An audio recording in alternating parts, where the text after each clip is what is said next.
เอากราบสบายดีFCหมดทุกคนทุกคนเนาะวันนี้สิไปต่อนกทุกคนลัดเสาเบิ่งตอนนี้ก็ประมาณ7 โมงปลายเมื่อวานมาขึ้นมาทั้งนี้นกนะเมื่อวานเขาเกาะอยู่ขางเฮือนเนาะมื้อนี้สิไปเกาะอยู่ป่าหลังบ้านนี่บอนเขาอยู่กับอันนั้นเนาะทุกคนไกลชายแดนลาวเวียดนะนกมันเลยมีหลายทุกคนเลย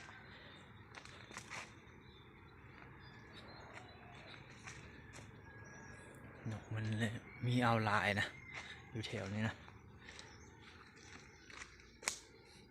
ส่วนลายก็เวียดก็ซื้อนกลาวไปเนาะเมื่อวานก็อันนั้นได้นกดกแต่งตัวหนึ่งต่อคิดว่าถือนกกรงหัวจุกดีใจเมื่อนะเมื่อวานนี่ดกแต่งห้องอีกเลย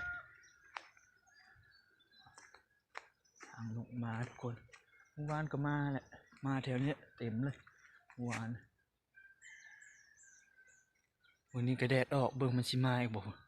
ทั้งลุ่มพุ่นแหละวางมันมานะสิไปเกาะบนเก่าเคยเกาะอะไรเนาะทุกคนโอ้น้ำหมอกค้างน้ำไหมอยู่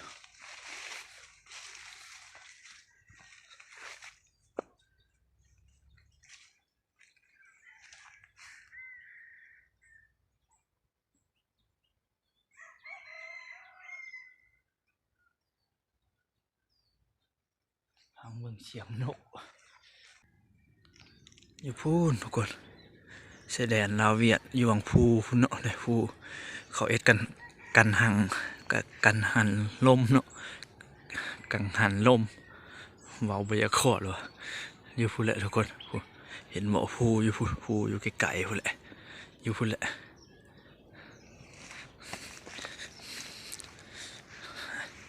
ว้าเปียกเลย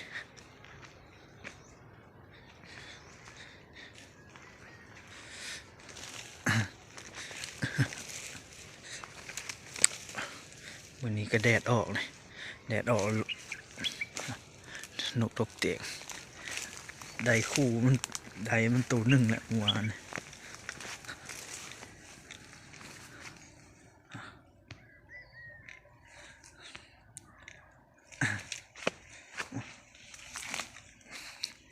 เกือบ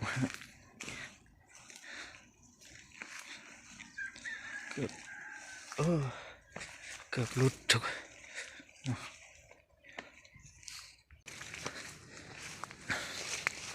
แดดก็กำลังออกตอนนี้ทุกคน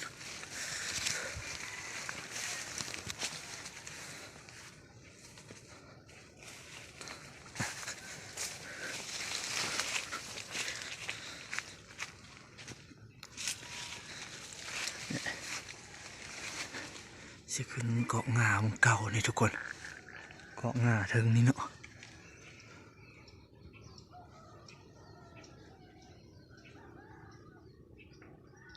นกห้องเซียวค่ะนกคางแดงนกอันห้อง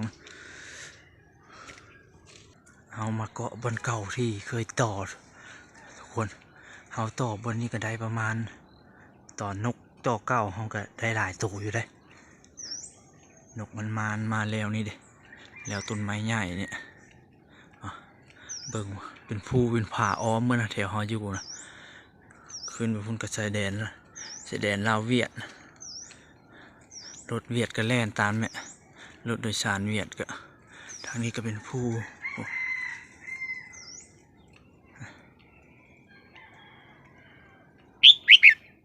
ห้อง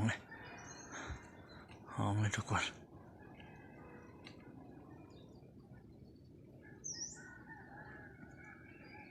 มันเริ่มบวยานเลยมันเริ่มกล้าห้องเลยตัวนี้นะ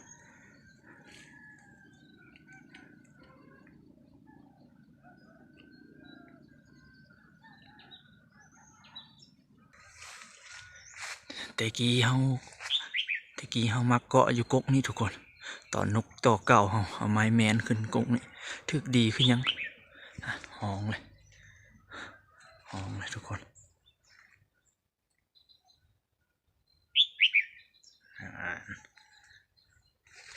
ถือว่าใส่ได้อยู่ได้ตัวนี้ก็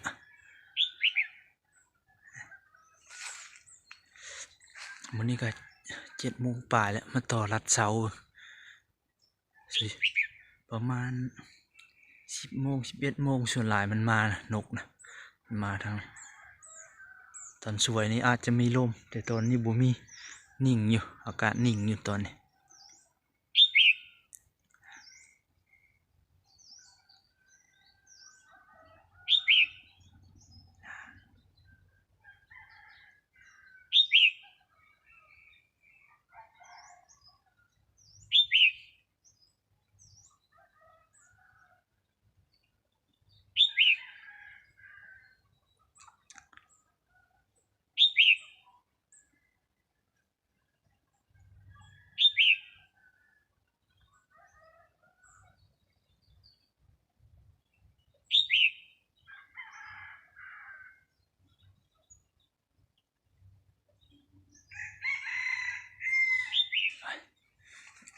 มา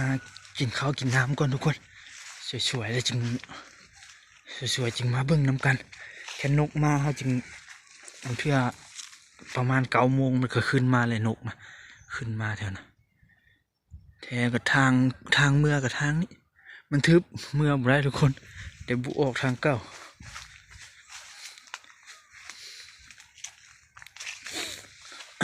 เมื่อวานก็ขึ้นมาแต่ว่าถึงนกดกแต่งก่อนนะมันเลยตื่นมันก็หนีลงไปกลับคืนทุกคนเลยนกฮะ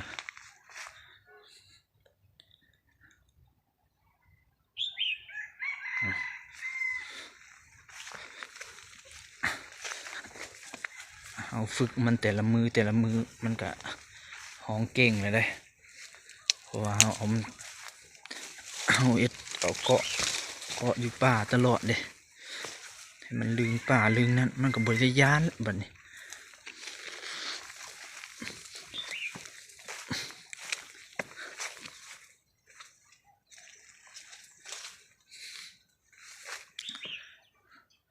ทุกคนเห็นบ่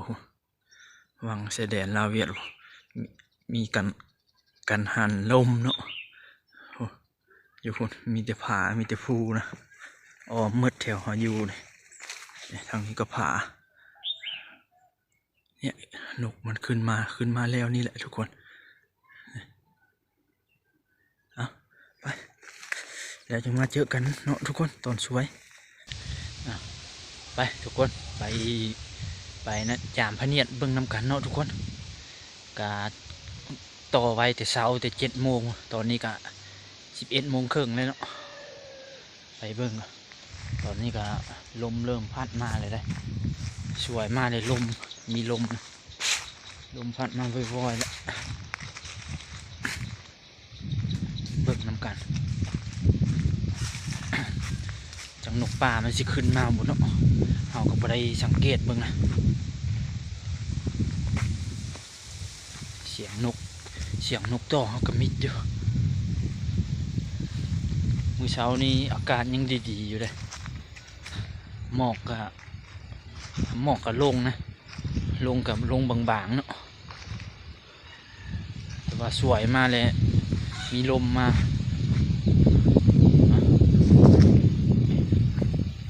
ลมก็แห้งเติบอยู่ได้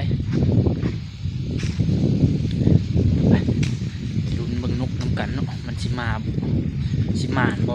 เหมือนเมื่อวานก็มานนกดอกแต่งเลยเนาะได้ยินเสียงนกต่อห้องอยู่ทุกคนธรรมดาแดดแบบแนวนี้นะนกป่ามาเลยมาชั่วมือเลยแต่บุหูมือนี้จะมันเป็นอย่างจะมันมาหรือบุมาเขาก็บ่ได้ออกมาสังเกตเนาะแต่ว่าเสียงนกต่อเขามันก็ยังห้องอยู่เลยมันยังห้องอยู่เลย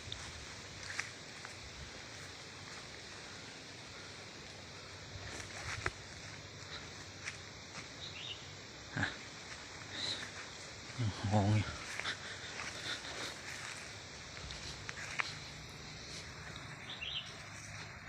เสียดายแต่เมื่อวานนี่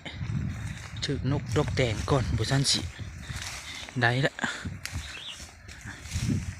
ห้องวิดีโออยู่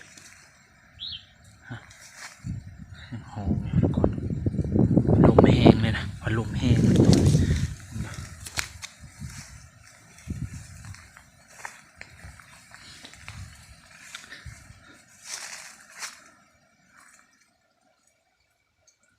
นกก็ยังหอยตะลองอยู่นกป่าบุมาทุกคนเลยมือนี้นะ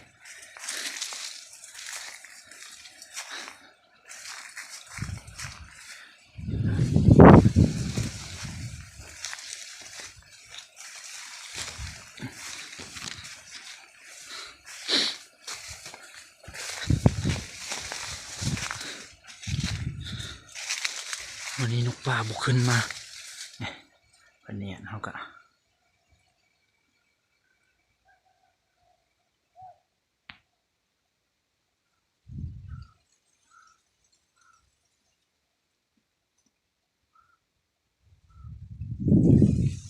ลมนะไอ้พันเนียนตีมาอยู่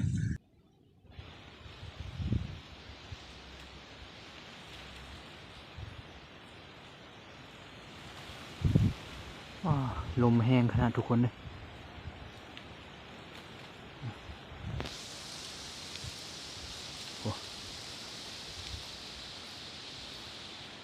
พันเนียนก็จนตีงเนาะตอนเช้ายังนิ่งอยู่อาการนิ่งอยู่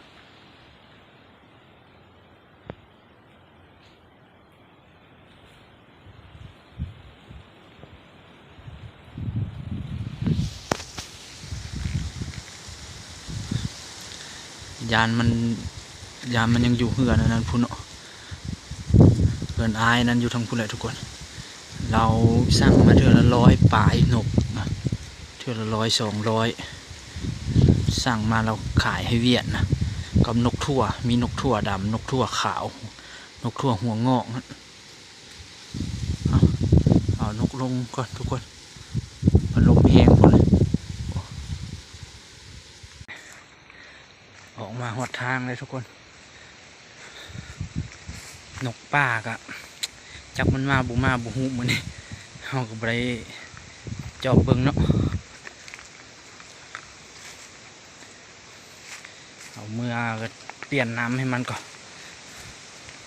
นกดอกแดงตัวใดนั่นก็แค่มันรอดกะ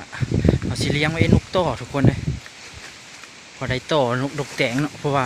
พะเนียดเขาก็มี2 อันเด้อันหนึ่งของทีมงานมาปะไว้2-3 เดือนอยู่เฮือนเขานะกับบริษัทงานมันก็แค่นกแตงมันกินหัวอาหารแล้วก็มันห้องแล้วก็สิแยกออกจากนกกงหัวจุกตัวนั้นเนาะแล้วก็เอามาต่อแถวหลังบ้านนี่มีหลายอยู่นกดอกแตงนะเอาทุกคนคลิปนี้ก็เอาก็สิจบลงเพียงเท่านี้เนาะฝาก FC ทุกคนแหละเข้ามาเบิ่งก็กดไลค์กดแชร์เนี่ยเนาะเจอกันคลิปหน้าเด้อทุกคนคลิปนี้ก็ประมาณเนาะก็ติดตามกันต่อไปทุกคนเป็นกำลังใจให้เด้อ